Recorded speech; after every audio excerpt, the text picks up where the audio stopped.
മഹാകവി കുമാരനാശാൻ ചരമശതാബ്ദി ആചരണ സമ്മേളനം ഓച്ചിറയിൽ നടത്തി. വൈനകം നേതാജി ഗ്രന്ഥശാലയുടെയും കുമാരനാശാൻ ചരമശതാബ്ദി ആചരണ സഭയുടെ നേതൃത്വത്തിലാണ് സമ്മേളനം സംഘടിപ്പിച്ചത്.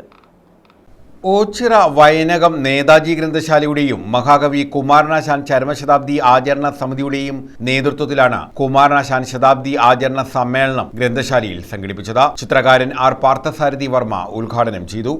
അപ്പോൾ ഇതിനെ ഒരു സാമൂഹ്യ പ്രയോഗക്ഷമതയുള്ള ആയുധമാക്കി ശ്രീനാരായണ ഗുരു. അപ്പോൾ ആ ഒരു ദർശനത്തെ സാഹിത്യത്തിലൂടെ എങ്ങനെ കൊണ്ടുവരാം, ഇതായിരുന്നു മഹാകവി കുമാരനാശാൻ.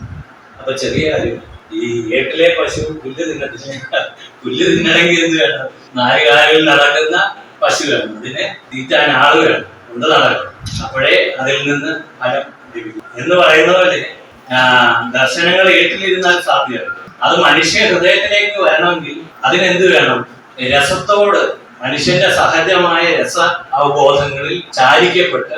എസ് സൗഭാഗ്യകുമാരി മുഖ്യപ്രഭാഷണം നടത്തി.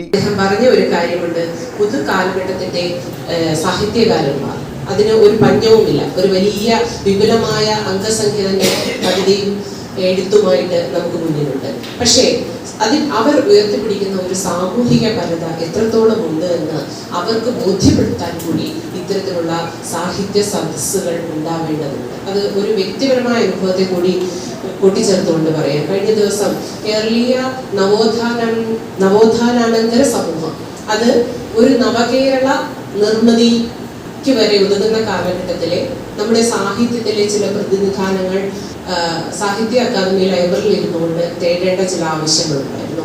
ജെ ബാബുരാജ് അധ്യക്ഷത വഹിച്ചു. Venattu Jagannathan, Anil Ochira, Vinod VS, Elampadathu Radhakrishnan, Anil Babu, Ashok Babu, Gayathri, Shanavas K, Radhamani, Varghese George, Sreelatha തുടങ്ങിയവർ പങ്കെടുത്തു.